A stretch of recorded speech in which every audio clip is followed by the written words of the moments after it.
윤석열 대통령이 취임 11일 만인 5월 21일 서울 용산 대통령실 청사에서 조 바이든 미국 대통령과 회담을 통해 정상외교 데뷔전을 치릅니다.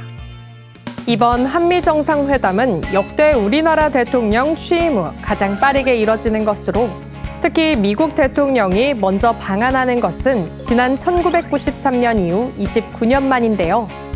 대통령실은 앞으로 최소 2년 반 동안 임기를 같이 할 두 정상들인 만큼 신뢰관계를 조기 구축하고 한미동맹을 포괄적 전략동맹으로 확대하는 데 의미를 두고 지난 15일 첫 한미 정상회담에서 논의할 주요 의제를 발표했습니다.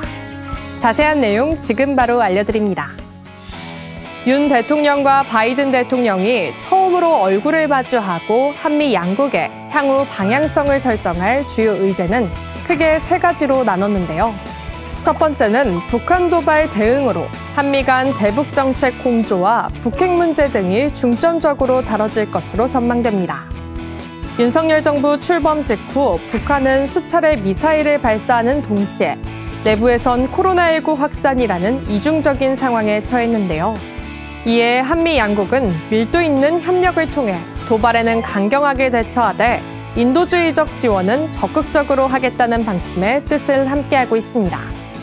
앞서 윤석열 대통령은 북한 주민의 백신을 비롯한 의약품 지원 방침을 밝힌 바 있죠.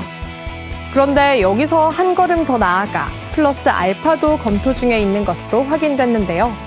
대통령실 관계자에 따르면 백신이나 마스크, 해열제 등 일회성 지원만이 아닌 북한이 스스로 코로나 상황을 관리할 수 있는 의료 방역 체계를 갖추도록 코로나 대응 시스템의 노하우 전수까지 염두에 두고 있다는 설명입니다. 미 국무부 역시 국제 백신 공동구매 프로젝트인 코백스가 미국이 기부한 화이자 백신을 북한에 지원할 경우 이를 지지한다고 밝힌 바 있습니다. 두 번째는 경제안보 협력입니다.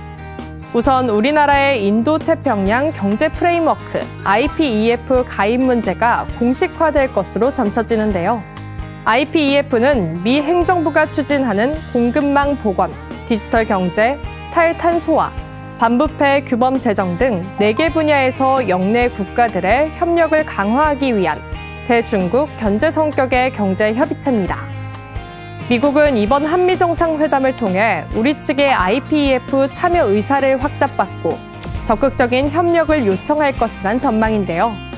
IPEF 참가국으로는 미국 외 우리나라와 일본, 호주, 뉴질랜드 등이 거론되고 있으며 바이든 대통령이 일본 도쿄에서 열리는 쿼드 정상회의에 참석하는 5월 24일 IPEF 출범을 공식화할 것으로 예상되고 있습니다.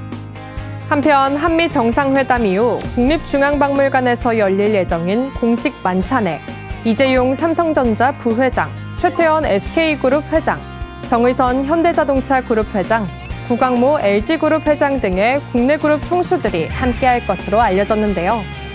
반도체와 전기자동차, 배터리 등 주요 신산업을 이끌고 있는 4대 그룹 총수들을 초대해 최근 대미 투자를 강화하고 있는 우리 기업과 긴밀히 소통하고 경제 안보 협력 강화 의지를 다지는 장이 될 것으로 기대됩니다. 한미 정상회담 3대 의제의 마지막, 세 번째는 국제사회의 기여입니다. 참고로 지난해 5월 21일 워싱턴에서 열린 한미 정상회담에서는 대만 해협 안정화와 한미 글로벌 백신 파트너십, 이주민 문제 해결을 위한 중남미 투자가 화두에 올랐는데요.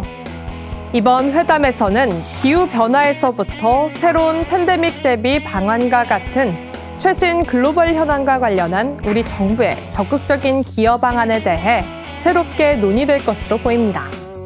특히나 우크라이나의 전쟁 피해 지원 문제, 신장 위구르 등 중국의 인권 문제, 불법 노동 착취 문제 등에 대해 대한민국이 글로벌 강대국의 하나로서 국제사회가 취하는 행동에 적극적으로 참여해야 한다는 취지의 국제 기여가 요구될 것이라는 추측입니다. 바이든 대통령이 일본에서 열리는 미일 정상회담과 쿼드 정상회의에 앞서 첫 아시아 방문지로 우리나라를 찾는 것 또한 외교적으로 의미 있다는 분석이 나오고 있는데요. 새 정부가 6대 추진 방향 중 하나로 자유, 평화, 번영에 기여하는 글로벌 중추국가를 내세웠듯이 성공적인 한미 정상회담을 통해 다양한 현안에서 한미 공조를 강화하는 토대가 구축되길 희망합니다.